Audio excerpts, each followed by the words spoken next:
boa tarde a todos, boa tarde a todas.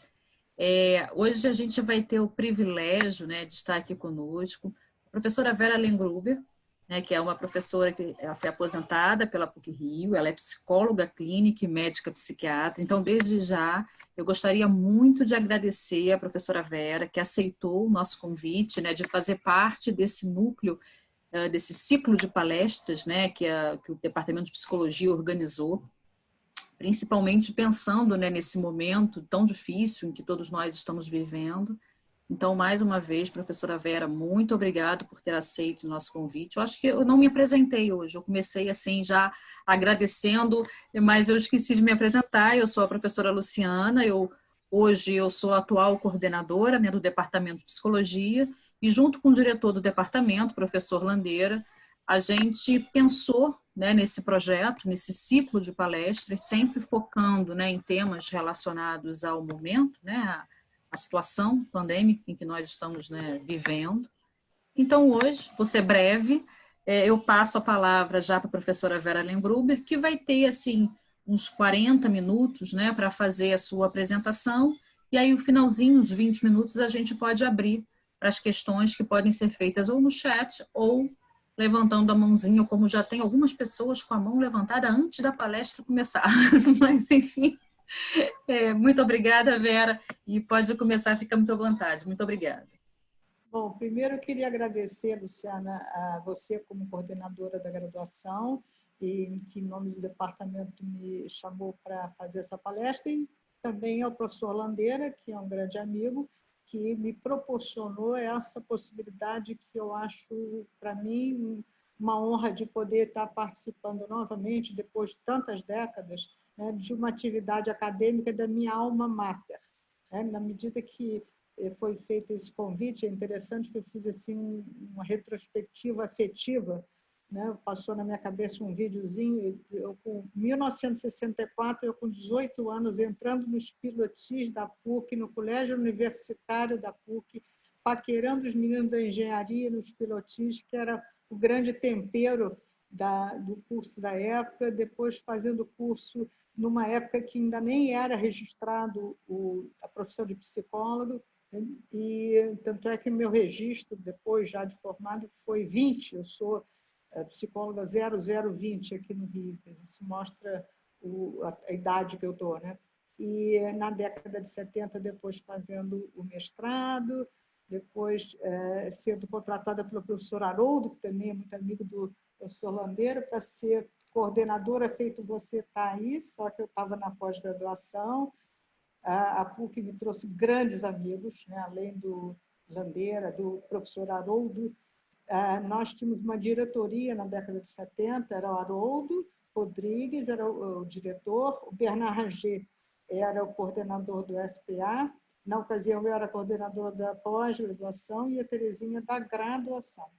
Aí, dessa ocasião, mais ou menos, eu fui para os Estados Unidos, para a Universidade de Yale, e lá, que era de 1975, 76, eu vi a mudança que estava começando a acontecer na área da psiquiatria, e ao voltar de lá para continuar como professora da psicologia da PUC, eu tomei uma decisão muito importante da minha vida, que foi fazer medicina.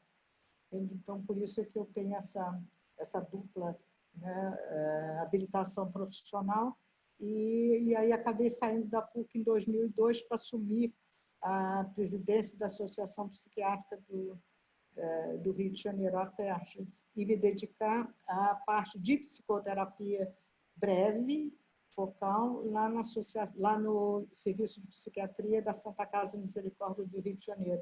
Quer dizer, foi um trajeto muito longo, né? Então, eu tenho muita saudade da PUC e tenho uma vinculação, realmente, o termo alma mater, realmente, para a PUC, é uma expressão que foi de importância na vida acadêmica e na vida afetiva, né? Terezinha Carneiro, que era a minha companheira, ela era na diretoria, né?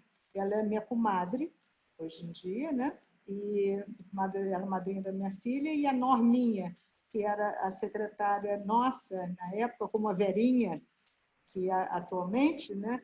E as duas, inclusive, continuam amicíssimas minhas, então é um carinho especial que eu tenho de poder estar de novo aí com o pessoal da PUC. O que eu queria falar? Né? A ideia que vocês tiveram dessas palestras é para a gente falar sobre a pandemia. Né? E nós vamos, então, eu achei assim, importante trazer uma série de conceitos, né, vindos, né, da origem do nome até a situação científica mais atual na área de psiquiatria e de psicologia.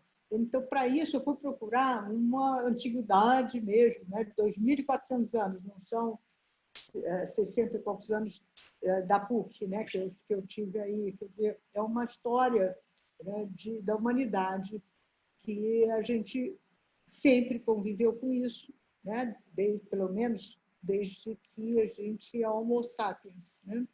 E, na época dos grandes filósofos, a gente vai ver que Platão usou pela primeira vez o termo pandemia, Hipócrates o termo crise e o Aristóteles, eudaimonia. Todos esses três termos, apesar de tão antigos, eles são básicos para o que a gente está vendo hoje em dia. Né? Por exemplo, Hipócrates, ele separou, ele diferenciou crises de Kairos e Cronos, quer dizer, momentos em que você vai poder atuar na doença.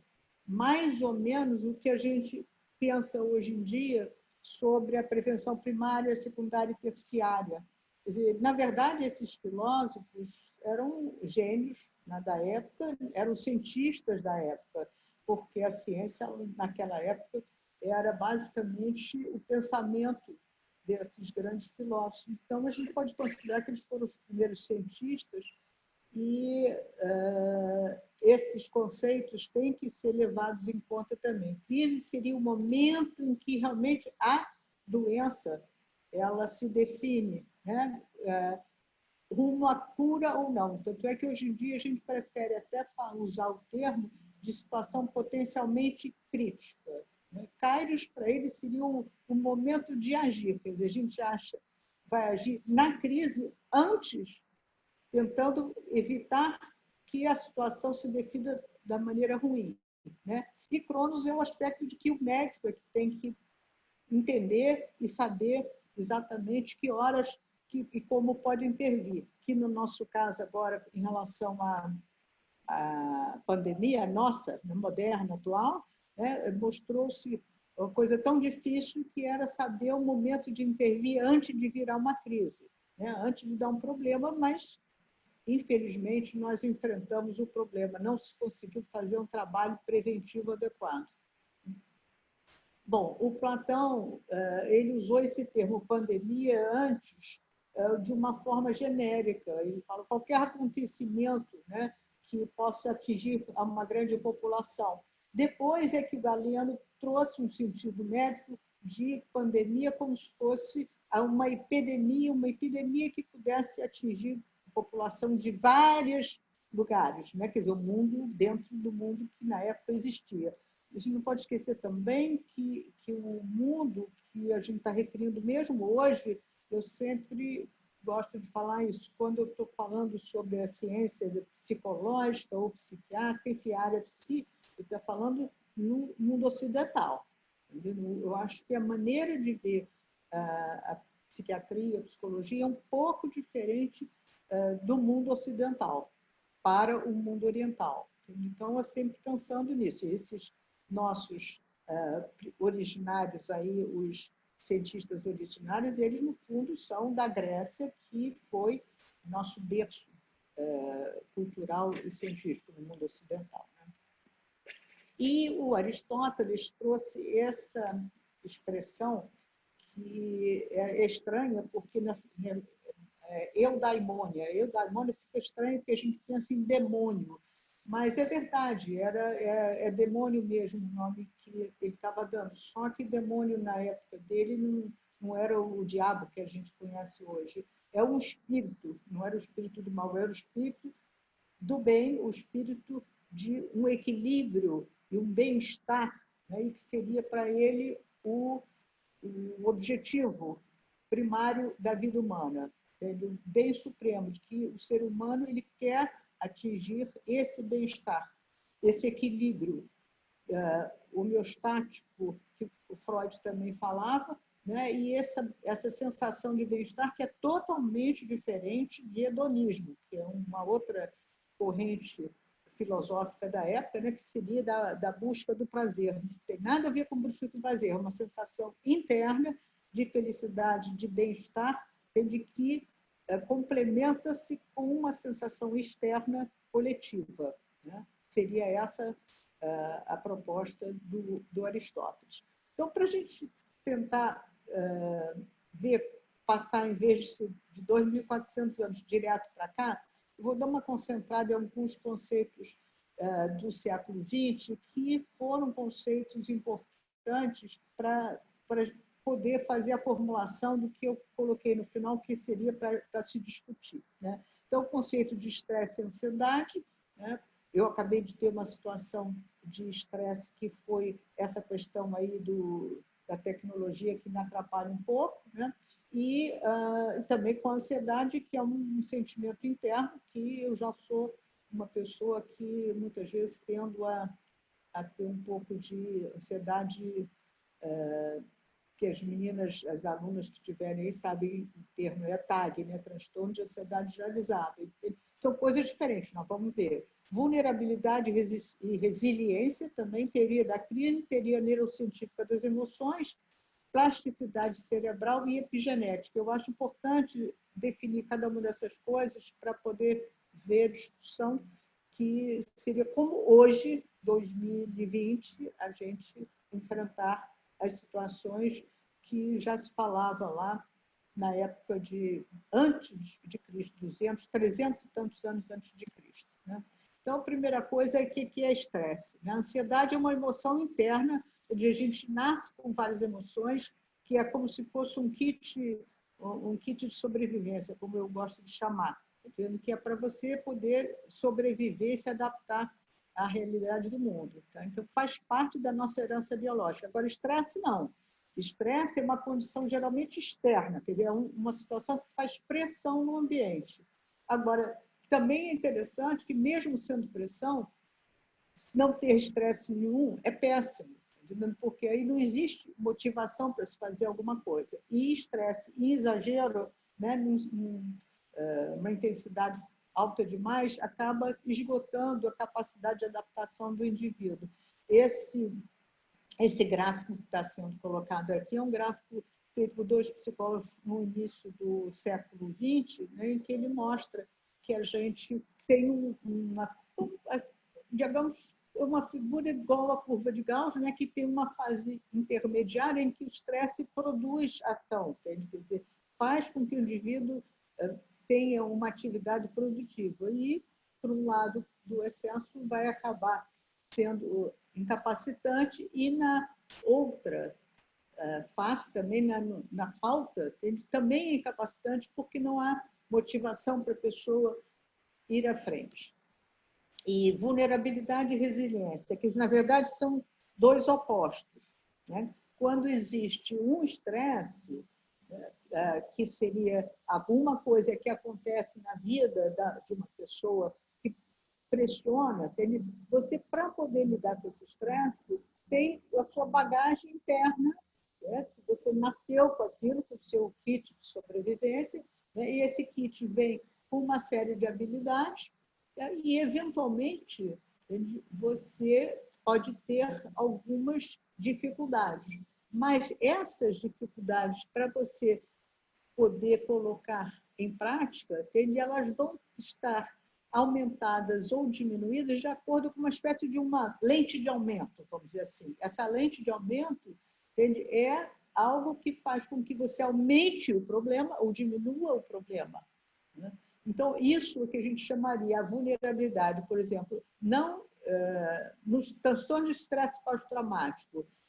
Por definição, esse transtorno tem que ter um estresse muito grande, não pode ser uma briga com o namorado, uma coisa assim, tá entendendo? Tem que ser um estresse que, por definição, seria insuportável para a maioria das pessoas. mas, paradoxalmente, mesmo sendo insuportável, as pessoas acabam ultrapassando e não desenvolvendo o estresse pós-traumático.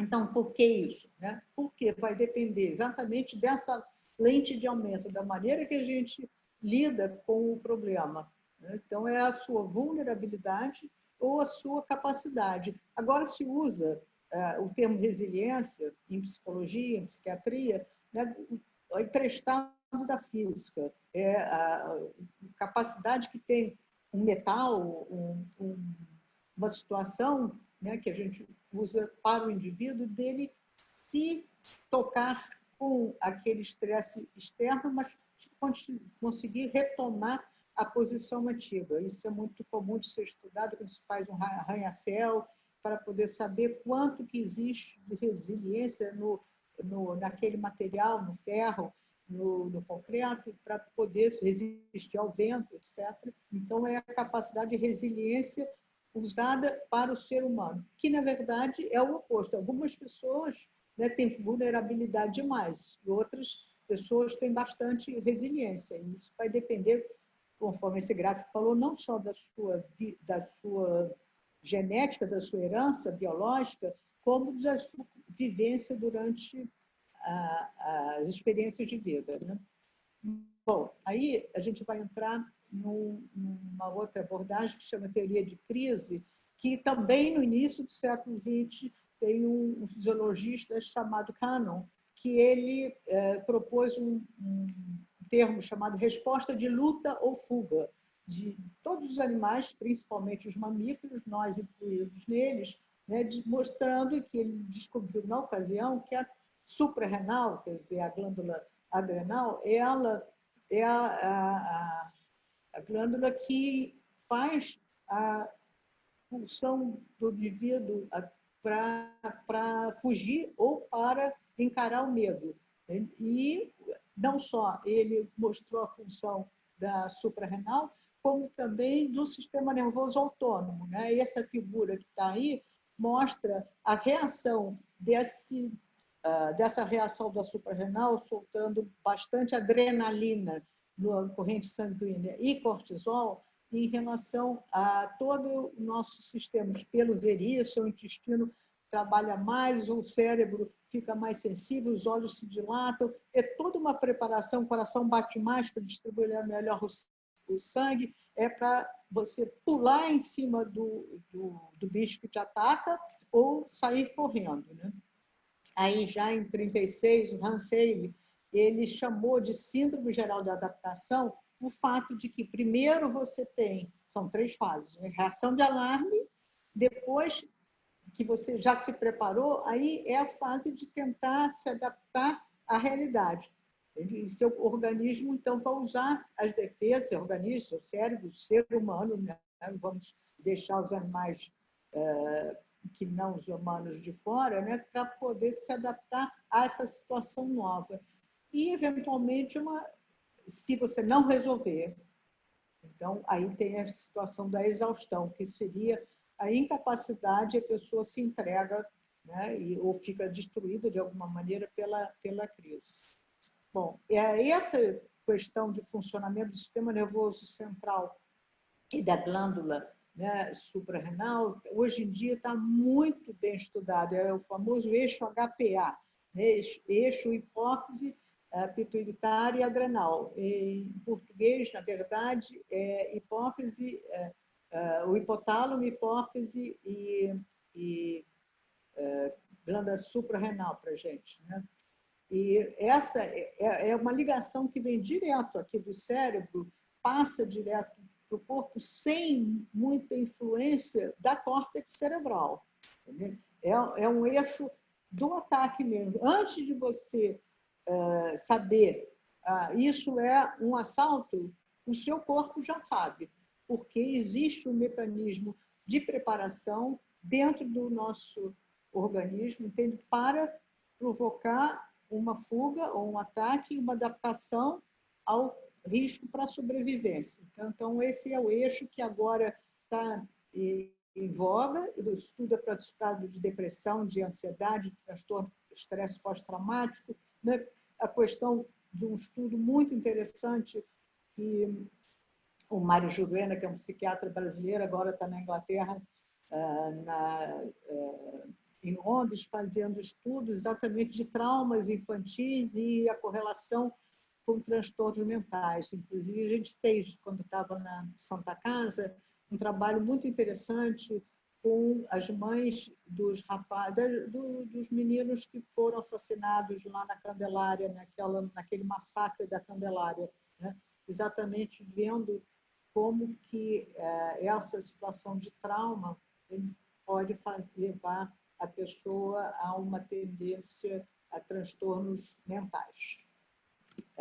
Bom, aí a teoria da crise foi basicamente organizada em termos de, vamos dizer, acadêmicos, mais de estudo, com o Lindemann, que fez um trabalho sobre um incêndio que houve em Boston, em 1944, e ele usou, na época, inclusive, ele falava crise ou estresse, ele usava, foi um pouquinho confuso na época, porque ele usou crise e estresse como se fosse a mesma coisa, ele não separou a questão do estresse, né, como sendo o fator exterior.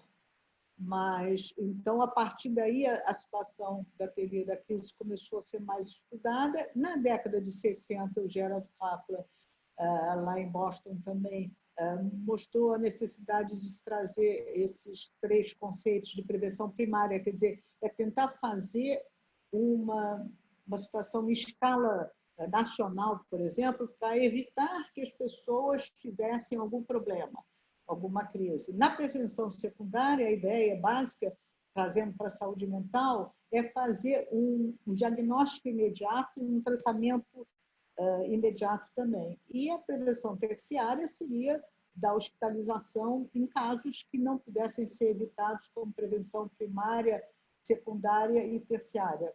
A prevenção primária, por exemplo, nós vimos aqui na nossa crise de coronavírus aqui no Brasil, que foi absolutamente feita ao contrário, né? Em vez de se fazer uma prevenção para que as pessoas pudessem encarar o problema de uma forma tranquila, aqui a gente fez exatamente o oposto.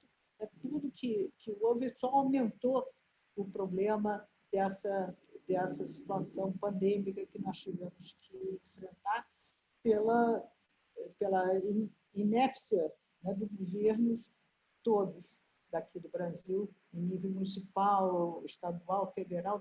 Ninguém conseguiu fazer algo que pudesse realmente ajudar a dar condições para que a população pudesse enfrentar essa situação de uma forma mais tranquila. Bom, e a questão do transtorno de estresse pós-traumático, como eu já falei para vocês, um dos critérios básicos do diagnóstico é que tem que ser um transtorno, quer dizer, desculpa, um estresse muito forte. Inclusive, começou-se a estudar isso na Primeira Guerra Mundial, chamava-se choque, me lembro como é que é, choque stress. Um negócio assim parecido, mas que, na verdade, era traduzido por neurose traumática, tá? Que dos veteranos da Primeira Guerra. Mas só depois da Guerra do Vietnã é que foi feito essa categoria, entendeu? Abrindo um pouco mais, não só para transtornos de traumas de guerra, mas para outros transtornos, como sequestro, estupro, por exemplo, incêndios, esse tipo de coisas muito dramáticas, muito dolorosas, né? E, como eu falei ali, a gente não pode esquecer que o transtorno de estresse pós-traumático ele tem que ser algo que seja muito ruim para todas as pessoas, para a maioria das pessoas, mas não são todas as pessoas que têm estresse pós-traumático, e vai depender principalmente da questão da vulnerabilidade e daquele, como se chamou, do espelhozinho, quer dizer, de aumento ou de diminuir, né?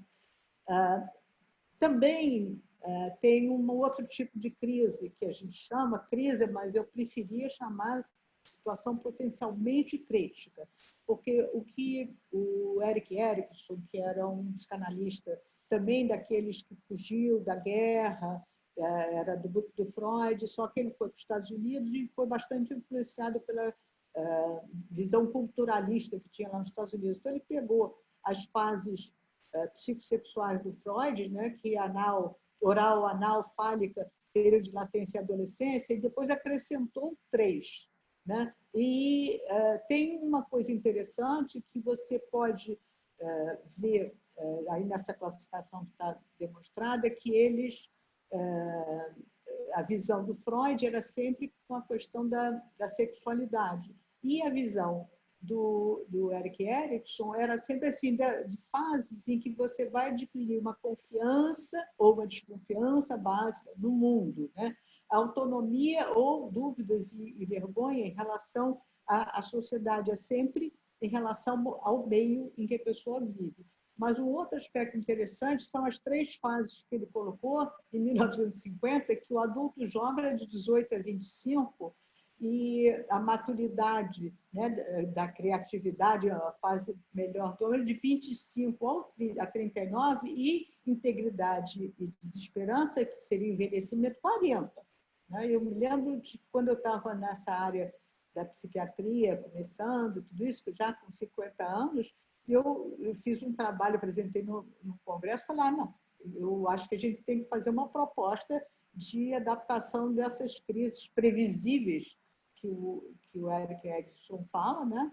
Que não pode botar envelhecimento aos 40 anos. Todas essas 3 fases, elas realmente são muito dependentes da situação de possibilidade de sobrevida, e a nossa sobrevida humana, a capacidade do ser humano sobreviver, a quantidade de anos, a qualidade também, mas não proporcionalmente à quantidade, aumentou muito. Então, a maturidade, eu poria, assim, de 18 aos 35, adulto jovem, a maturidade de 35 aos 65, e envelhecimento a partir de 65. Mas como isso daí não é nada assim tão importante no sentido legal, mas a ideia também dessas 3 fases, depois de passar a fase da adolescência, é uma ideia importante para a gente pensar em termos também preventivos, porque são crises previsíveis na nossa sociedade ocidental. Bom, aí passamos para uma outra abordagem também importante, antes de chegar à discussão final, né, que é a teoria neurocientífica das emoções. É uma teoria que, por incrível que pareça, é moderníssima, mas ela é baseada em Charles Darwin, quer dizer, de 1873. Charles Darwin foi muito mal interpretado, somente na primeira metade do século XX, usaram de uma forma totalmente distorcida os conceitos dele, né, de uma forma que era deturpada politicamente, como sendo algo de racismo, e ele absolutamente estava mostrando a capacidade de adaptação do homem e dos animais à realidade externa, à natureza. Né? Então, essa postura dele de que as emoções dos seres humanos, elas vão modificando conforme o homem vai se adaptando, né, para poder manter a preservação da espécie. Isso foi retomado por toda essa questão hoje de conhecimento de imagem cerebral, de você fazer possibilidade de poder estudar, né, as conexões neuronais, as ligações químicas entre os neurônios, né? E nós temos uma afirmação da Nancy Anderson. A Nancy Anderson, ela simplesmente botou nesse nome do livro, que eu achei um nome assim, muito interessante, Brave New Brain, né? Em vez de Brave New World.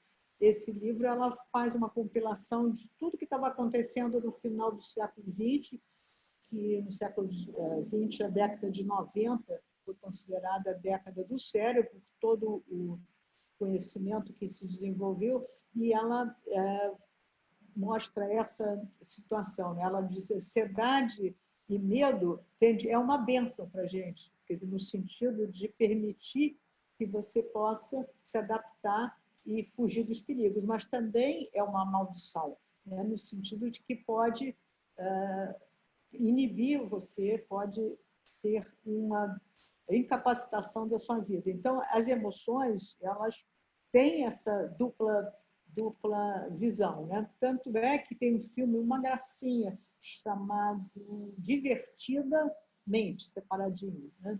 E que esse filme ganhou Oscar e tudo, ele foi baseado nessa teoria neurocientífica das emoções, né? Basicamente usando o conceito do Tompkins, que é um psicólogo americano que morreu cedo, e ele só fez basicamente 2 livros, Exploring Affects, de 1962 e uma de 1963, né? Em que ele traz uma visão assim um pouco diferente da visão Freud, né, de que a gente nasce basicamente com 2 afetos, 2 instintos, né? Quer dizer, Eros e Thanatos. Né? Para o Tompkins, a gente vem com essa espécie de kit de sobrevivência, né, que é um arsenal de respostas emocionais. E, basicamente, ele chama esses afetos de ativadores, né? São os ativadores negativos e positivos, mas não no sentido negativo ruim e positivo bom, tá entendendo? Porque mesmo bom, por exemplo, prazer, felicidade, em excesso faz mal, faz até com que as pessoas acabem procurando a felicidade artificial, por exemplo, usando droga, né? E medo, por exemplo, o medo não pode se considerar como uma coisa negativa, porque você tem que ter medo, senão você vai atravessar a rua e não olhar para ver se tem um caminhão passando por cima de você. Então, esses afetos, entende? Eles, mesmo assim, eles fazem que você vá para frente ou para trás.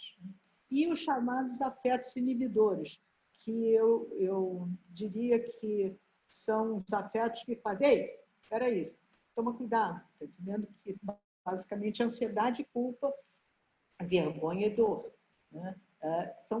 São inerentes ao ser humano. Aliás, com outros animais também a gente vê muito isso, principalmente em cachorro. Dá para cachorro, vocês devem ver que eu estou com o meu cachorrinho pendurado aqui no pescoço, quase gente. Né? E muitos desses afetos, né, básicos nós temos, mas eles também têm. Por isso que é tão bom ter cachorro, que você pode ficar interagindo com eles, inclusive nessa época de pandemia, que a gente não pode interagir tanto com as outras pessoas. Mas, então, esses são os afetos, né, que a gente tem e que podem ser usados, treinados e de forma a você poder conviver melhor com eles e sobreviver melhor. Né?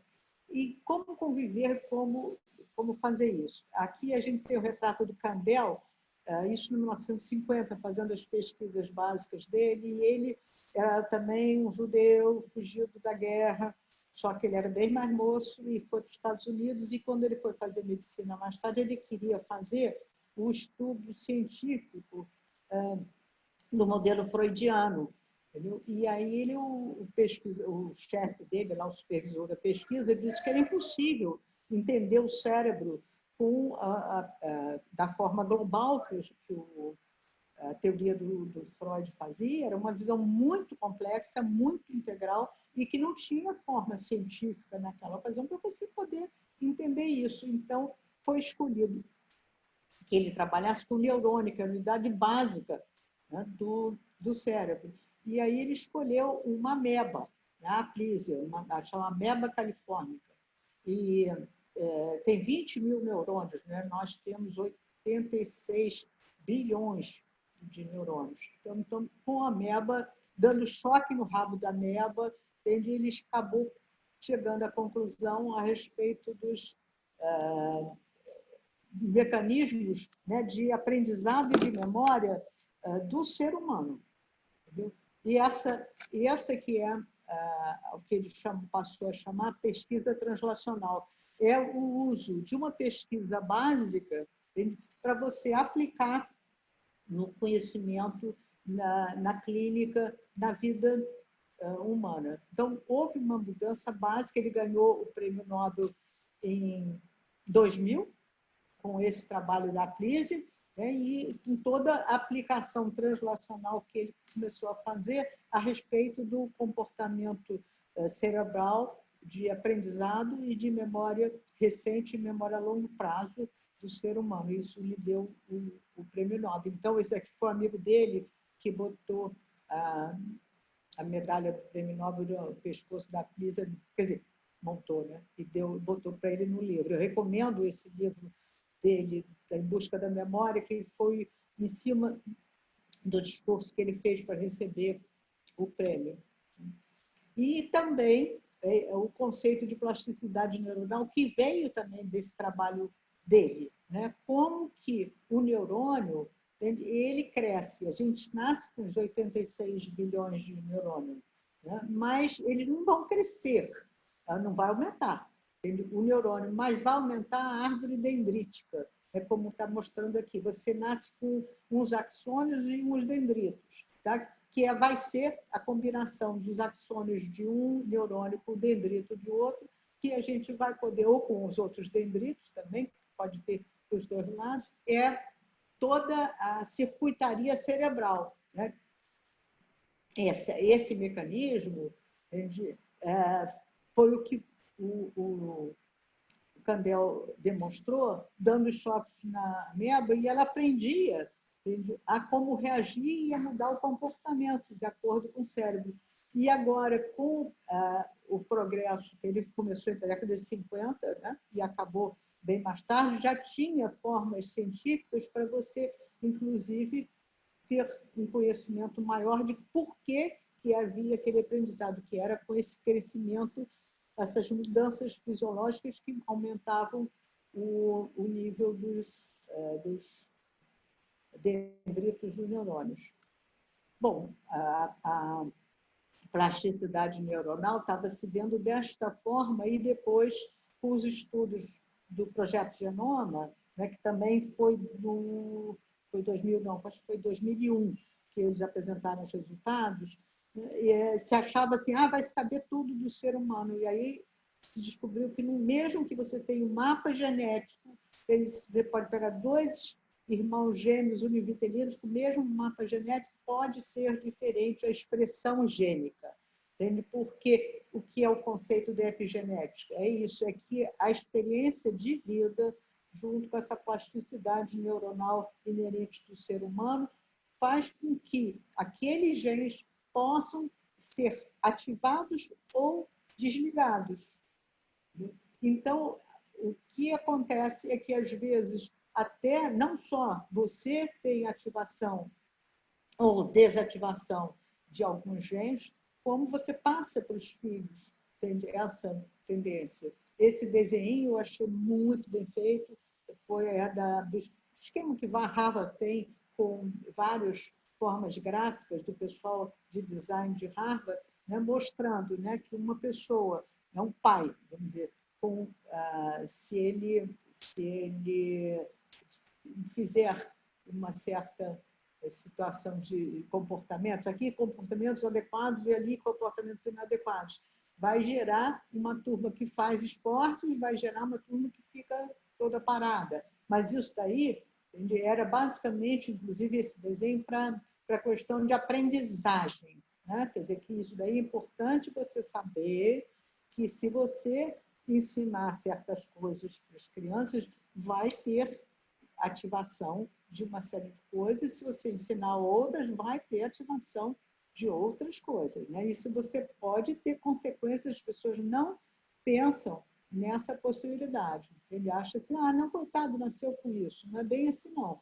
A gente ativa ou desativa até intencionalmente, né? E por isso a importância da prevenção, que eu estou falando. Bom, então, em 2014, a gente já está chegando finalmente, né? Em 2014, no Congresso americano, que é muito bom, o Congresso norte-americano, de saúde, de psiquiatria, né? Foi o atual candidato a presidente, o Joe Biden. Na época, ele era vice-presidente do Obama, onde ele foi representando o Obama para oficialmente lá psiquiatras, ele apresentou esse projeto que tem alguns milhões de dólares, que eu nunca sei exatamente, porque é muito dinheiro, que está sendo colocado pelo governo americano e pelo National Institute of Health, com o objetivo de mapear aqueles negócio, era o neurônio, depois os dendritos, as conexões, agora querem mapear totalmente o cérebro e que esse cérebro passe a ser algo que a gente possa entender melhor como foi o desejo original de Freud, que era fazer uma compreensão geral do mundo, né? Mas, enquanto isso, enquanto a gente não tem uma compreensão geral total e capacidade de entender, tem algumas coisas que já podem ser translacionalmente colocadas em relação a apego e attachment, que são sentimentos, afetos positivos colocados lá pelo Tompkins, né? Que o bebê já nasce, que os seres humanos já têm. Então, esses sentimentos básicos, né? E a relação do bebê com a mãe, você já tendo conhecimento que se tem hoje em dia, você pode atuar de forma translacional com esses conhecimentos, de maneira preventiva, tem uma campanha, por exemplo, para que as mães possam se dedicar melhor aos cuidados do bebê. Porque a gente já sabe de que o bebê vai aumentando a sua como é que chama? Capacidade de funcionamento mental, e essas ressonâncias magnéticas aí são ressonâncias normais de crianças normais, várias montadas, e quanto mais vermelho é que o cérebro está mais ativo. Vocês já vão vendo que um mês tenha praticamente pontinhos pequenos vermelhos lá no fundinho, no sistema límbico, no sistema basicamente dos afetos, depois vai amarelando um pouco mais e já com um ano, como já está bem mais ativado o cérebro. Então, essa formação, e nisso vai tendo toda a formação de dendritos, das árvores dendríticas e do crescimento das conexões neuronais, e por isso é que a gente pode agir muito bem nessa fase, né, em que você modifica a neuroquímica. E porque se sabe que quando acontece essa forma, que é o nascimento e o aleitamento, né, a criança produz endorfina, a mãe produz endorfina. Isso é muito melhor do que qualquer droga que já inventaram exógena, de ter endorfina natural, e provaram já, através de um desses estudos, que quando está havendo, como na figura aí que eu estou mostrando, tem esse contato visual, né, mãe e bebê, todos os dois seres estão em altíssima produção de endorfina. E isso ativa o cérebro do bebê, faz com que ele possa depois desenvolver mais a relação afetiva com outros seres humanos. E um outro estudo também interessantíssimo, que é do pruning cerebral, foi um estudo feito em Nova York, que queriam descobrir, década de 90 também, final de 80, 90. Estavam querendo fazer um estudo sobre a esquizofrenia. Por que a esquizofrenia incidia em adulto jovem? E fizeram milhões de ressonâncias e chegaram à conclusão: crianças normais, adolescentes doentes, adolescentes que não tinham doença, mas tinham familiares com esquizofrenia, e chegaram à conclusão que era porque acontecia um pruning, quer dizer, uma poda cerebral. A criança vai crescendo, vai tendo cada vez mais conexão neuronal. Quando chega na adolescência, é como se chegasse um jardineiro lá e cortasse. Quer dizer, o que vai embora, geralmente? As conexões pouco usadas, né? As conexões que não são tão úteis. Então, basicamente, é como se você procurasse fazer com funcionamento com menos gasto de energia. Entendeu? Então, é uma otimização que a natureza faz, quer dizer, Deus ela programou, a mãe natureza, para que o ser humano, nessa fase de adolescência, Ele não programou isso para amolar os pais, não, ele deixar uma fase de aborrecência, mas amola. E é importante, entende, os pais de adolescentes entenderem o que significa a aborrecência deles, entenderem que é um pruning, é um negócio que passa no cérebro, se passa com o cérebro. Entende? E é outro lugar que você pode fazer também prevenção primária, entende? Fazer com que os pais entendam esse aspecto da modificação que a natureza faz e que, até como consequência, tem mudanças hormonais, mudanças de crescimento de caracteres sexuais secundários, todas essas modificações. E last but not least, uma modificação que se descobriu há pouco tempo, que o cérebro humano só fica mesmo completo no sentido de finalização aos 30 anos de idade, que seria quando o córtex frontal acaba de se desenvolver, a ativação do córtex. Lembrem bem, os neurônios estão lá, mas a ativação completa dele é só depois dos 30. E por isso que tinha uma música lá da época da Bossa Nova, do Marcos Valle, que dizia assim: não confie em ninguém de mais de 30 anos. Você vai ver que ele já tinha uma premonição desse estudo, 40 anos depois chegaram à conclusão. Mas realmente é hipoativado o córtex frontal, que é o chamado córtex executivo, ou o córtex do juízo, né, de valor. E aí eu queria trazer outra forma de a gente ver como fazer um trabalho translacional. Aí nós temos a prata da casa, que eu chamo, que é o Jorgito Moll, Jorge Moll Neto. Ele é um pesquisador, é um neurocientista, já ganhou vários prêmios com pesquisas desse, e esse trabalho foi mostrando, entendendo, que a pessoa ativa o centro de recompensa cerebral, mesmo quando está dando o dinheiro, um presente para o outro. Os sujeitos, né, da pesquisa recebiam dinheiro ou presente e davam dinheiro ou presente. Havia uma ativação em ambas as situações, sendo que a ativação era um pouco maior no caso de você dar, porque além de dar, além de ativar a região do prazer, da região da recompensa do cérebro, no cérebro, ativava também regiões, entende, a pouco mais abaixo, que são relacionadas à questão da sociedade, né, de relação afetiva com outras pessoas. Então, isso daí é o que se chamava antigamente de altruísmo, você fazer o bem para o outro. Está comprovado aí de forma translacional que é verdade, realmente a pessoa sente muito bem-estar interno. O bem-estar, a eudaimonia que Aristóteles falava. Isso sim é a eudaimonia. Entendeu? É esse bem-estar. Não é bem-estar de se eu comprei uma Mercedes-Benz ou um Cadillac, uma coisa assim. É aí que eu queria deixar, gostaria de ter participação das pessoas, porque a minha ideia era a seguinte, que os dados das pesquisas demonstram que os seres humanos têm recursos inatos.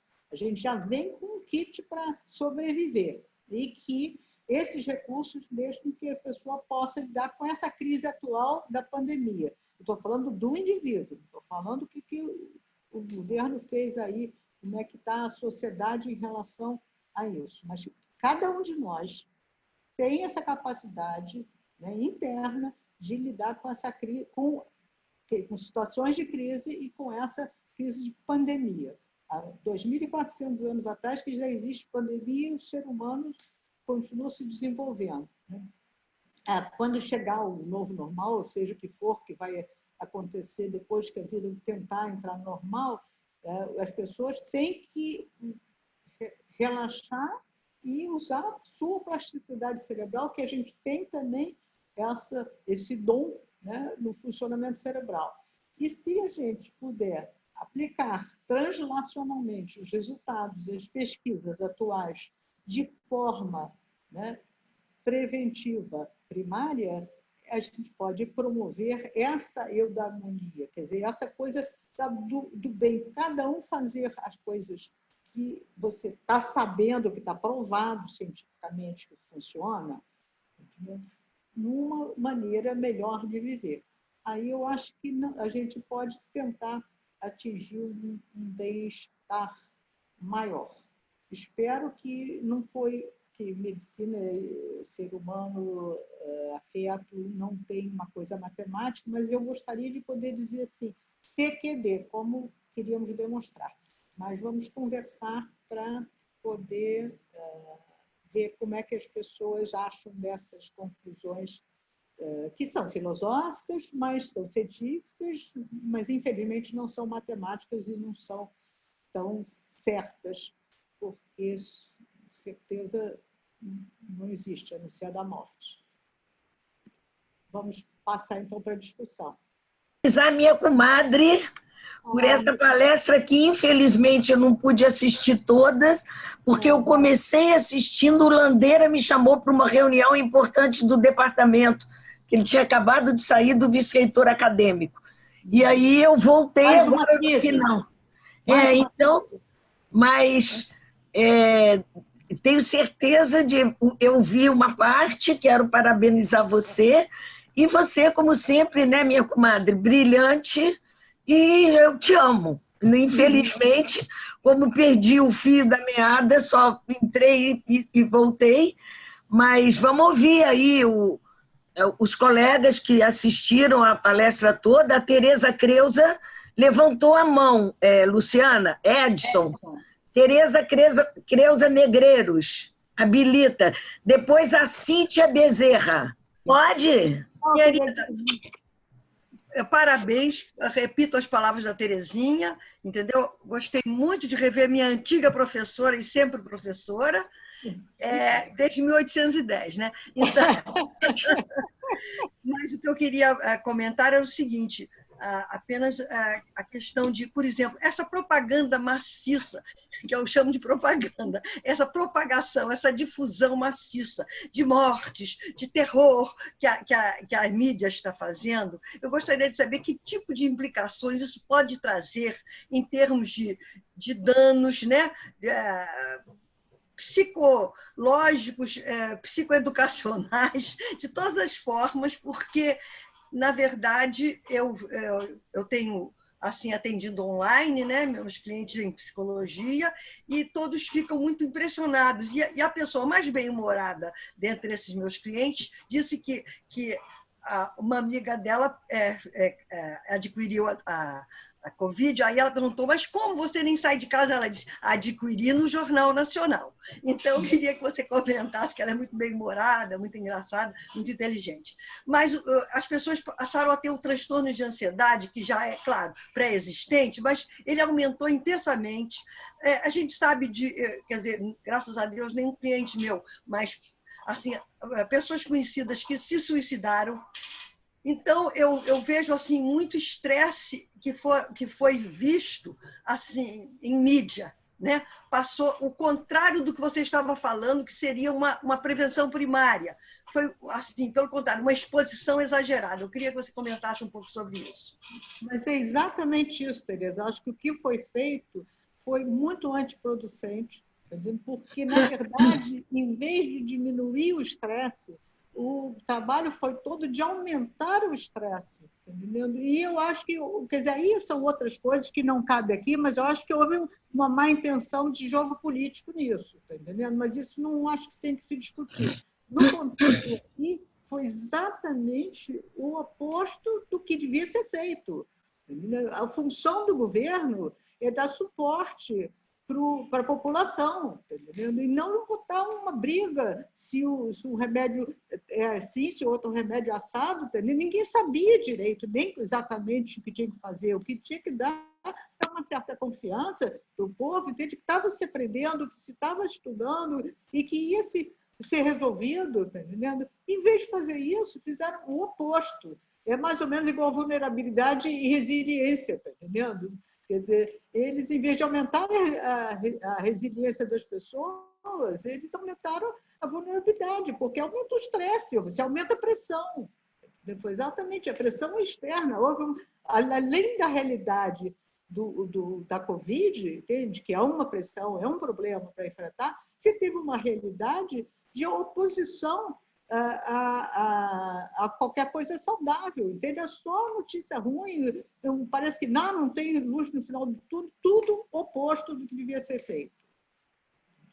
Gente, antes de mais nada, Vera, eu queria agradecer o convite seu, né, que foi há alguns dias atrás, eu realmente agendei imediatamente. Queria realmente agradecer e relembrar que tudo que eu sei de clínica eu realmente aprendi no estágio que eu fiz com você na Santa Casa, em psicoterapia breve, com aqueles casos clínicos sendo acompanhados semanalmente e realmente nos dando uma ideia real do que é estar em contato com alguém que precisa ser assistido psicologicamente, né?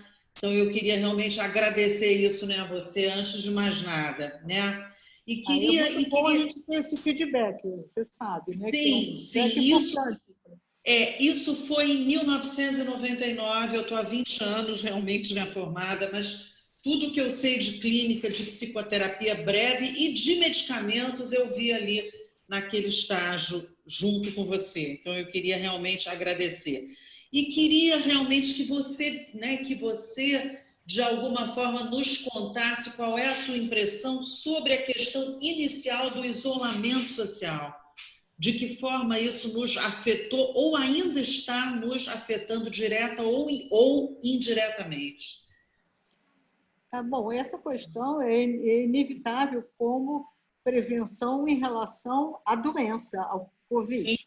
Então, isso daí não tem o que ser feito, a gente tem que aprender a lidar. E aí a questão básica é essa: a socialização é uma necessidade inerente do ser humano. Dentro dessa necessidade inerente, se a gente tem a oportunidade de atuar, ótimo. Se não tem, vai ter que usar os recursos internos. Acho, por exemplo, que essa questão toda, que eu ainda me enrolo aqui com essas tecnologias, mas eu acho que o progresso que houve de tecnologia tende assim rapidíssimo nesse período, para que a gente pudesse meio que compensar adaptativamente, como na época eu já falava para vocês, uma adaptação darwiniana já está sendo feita. Entendeu? A própria psiquiatria, a psicologia faz atendimento online, tem amigos a gente faz. Eu soube, por exemplo, que esse Zoom que a gente está usando aqui, que era um negócio que era pequeno, eram garotas que faziam de colégio, né, encontrozinhos, 3, 4 pessoas, diz que eles tiveram um desenvolvimento enorme, que valorizaram o trabalho deles, ganharam dinheiro. Então, faz parte da evolução, entendeu? É um problema que a humanidade teve que enfrentar, é um estresse, está ali o estresse, coronavírus, está entendendo? A gente teve que se adaptar como? Dentro da adaptação, teve que aprender a ficar, dar beijinho de cotovelo, entendeu? Oi, dar beijinho de cotovelo, muito chato dar beijinho de cotovelo hoje em dia, quando você sai de máscara, não pode beijar, abraçar, coisa que nós brasileiros gostamos muito. Mas a gente está aprendendo também a dar beijinho de cotovelo, usar máscara. Isso daí é uma forma adaptativa de lidar com um problema que tem que ser enfrentado. Entendeu? É um estresse, mas a gente vai sobreviver ao estresse e vai conseguir depois lidar com algumas modificações. Eu acho que isso faz parte da adaptação do ser humano e tem uma certa confiança no ser humano. Eu acho que a gente está muito melhor do que o homem da caverna, está muito melhor que o homem medieval, entende? Está muito melhor que o homem do início do iluminismo mesmo, entende?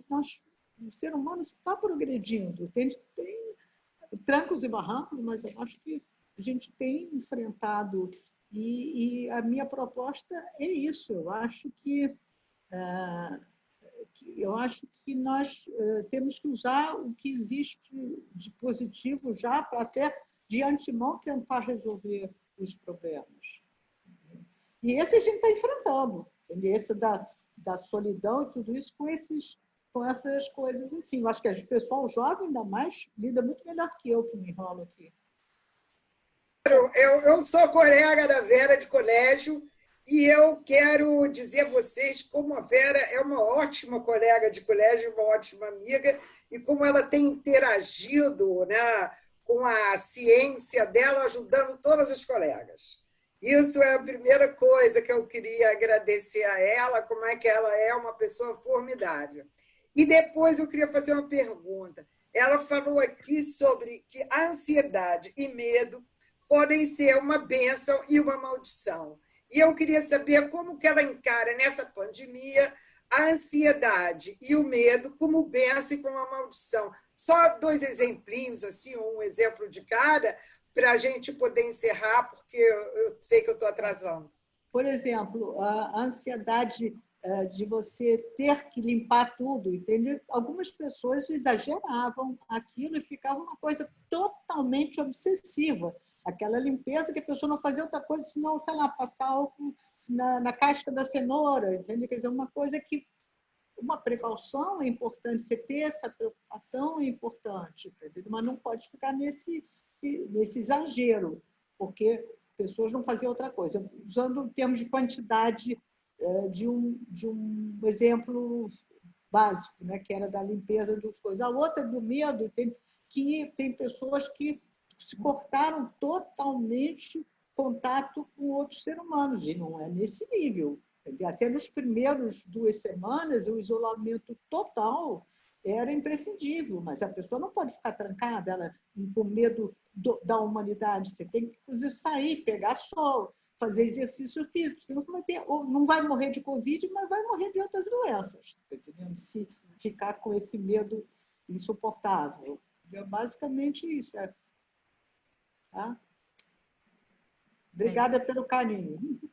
Sem contar, Vera, que a gente tem aqui ao longo do chat, eu sei que é difícil de acompanhar, falar, acompanhar, a tecnologia nos dá umas que você tem que apresentar, você tem que acompanhar o chat, então eu estou vendo aqui para você, a gente só tem agradecimentos, sabe? Pessoas parabenizando a palestra, parabenizando o encontro, falando que foi uma palestra incrível, que adorou, foi muito esclarecedora, sempre muito didática, muito agradável, enfim, só temos elogios aqui ao longo.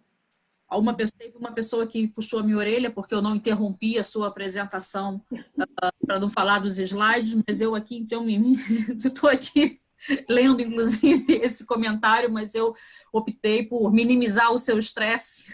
Mas, olha, eu acho, agora que passou, tá entendendo? Eu fiquei com pena, até porque eu realmente foi muito bonitinha essa apresentação, muito bem feita pelo meu filho, com muito cuidado, com muito carinho. Mas eu tenho certeza que que esse estresse, para mim, ia representar um nível de ansiedade que talvez atrapalhasse a palestra. Olha, eu tenho assistido todas as apresentações do Psicologia Convida. A que eu mais estava querendo assistir, que é a da Vera, porque a gente tem uma série de afinidades, não é? Infelizmente, eu não consegui. Mas eu tenho certeza que tudo que ela falou é extremamente importante. Não sei se vocês sabem, mas a PUC acaba de lançar um curso de neurociências. Eu tenho certeza que a Vera está vibrando com essa iniciativa da PUC. A PUC foi a primeira universidade a lançar um curso de psicologia no Brasil e agora repete enfim, esse empreendimento, lançando pela primeira vez no Rio de Janeiro esse curso de neurociências, que justamente converge com tudo aquilo que a Vera falou. A Vera é uma companheira de vários e vários anos. Quando eu cheguei na PUC, a Vera ainda estava aqui lecionando e foi uma pessoa que me apoiou bastante. Eu tenho um grande apreço pela Vera. Sigo o trabalho que a Vera tem na Santa Casa, junto com a colega dela, a professora Ana, aqui do nosso departamento. Então, eu só tenho a agradecer, Vera, pela sua palestra. Infelizmente, eu não assisti, mas tenho certeza que foi uma palestra brilhante. Não sei exatamente o que aconteceu com a sua apresentação. Tem nada a ver, enfim, acho que isso não altera em nada o que você tem a falar. E que bom que você está com a gente, viu? Eu fico muito contente que você esteja participando desse Psicologia Convida. Eu fiz questão que você pudesse compartilhar com a gente esse seu conhecimento. E que bom que as pessoas gostaram. Obrigado, Vera. Obrigada a você. Eu te agradeci bastante no início pela possibilidade de voltar para a minha alma mater. Ah, que pena que eu não estava presente. Pois é. Mas, enfim... Porque foi muito importante na minha vida. Quantos anos eu fiz aí? 37 anos seguidos na PUC. Foi muito importante. Mas para você ver, né? Você acha que tinha um sonho de fazer com que a psicologia pudesse, não é, ter todos esses fundamentos da neurociência. Eu acho que você deve estar curtindo esse sonho da psicologia poder lançar. Mas, aliás, isso que você trouxe aí, essa novidade, ficou muito satisfatória. Você não pode imaginar por todas as disputas e as brigas e tudo que eu lutei. Mas eu acho que isso já não existe mais. Eu acho que isso tudo, Vera, foi superado. Eu acho que isso aí que bom. Foi bom esse coroamento aí com essa história de você, da PUC, estar fazendo essa virada importante. Tá? Fico feliz. A PUC está lançando um curso de neurociência a propósito. Divulguem, porque é importante que a gente tenha bons candidatos nesse vestibular. Mas é depois? É pós? Curso de graduação de 4 anos. Graduação? É. A Luciana, se quiser, pode falar um pouco, porque ela é uma das principais responsáveis que bolou esse curso. 70% são disciplinas da psicologia. E Terezinha também participou muito desse processo. E eu tenho certeza que a Tereza, que tem um filho que é nosso professor, que é o Marco Aurélio, deve estar gostando bastante dessa iniciativa da PUC de estar lançando esse curso em neurociências. Assim caminha a humanidade. Tem razão. E a gente vai... Valeu, Vera. Prazer em te dar um alô, viu? Obrigada. Tchau. Gente, então, Vera, eu acho que fica redundante, né? Eu encerrar agradecendo mais uma vez, mas eu acho que eu preciso fazer isso, né? Então, obrigada pela sua palestra. O Edson, que é o nosso suporte, né? Suporte técnico, ele está aqui. O tempo vai acabar, precisamos encerrar, então eu encerro. Tá bom. Obrigada. Boa noite para todos vocês. Então, por favor, quem puder e quem puder, né, tiver tempo para estar aqui conosco compartilhando conhecimentos, será um prazer recebê-los novamente. Muito obrigada, Vera, mais uma vez, e boa noite a todos. Obrigada a vocês. Obrigada a presença de todos aí.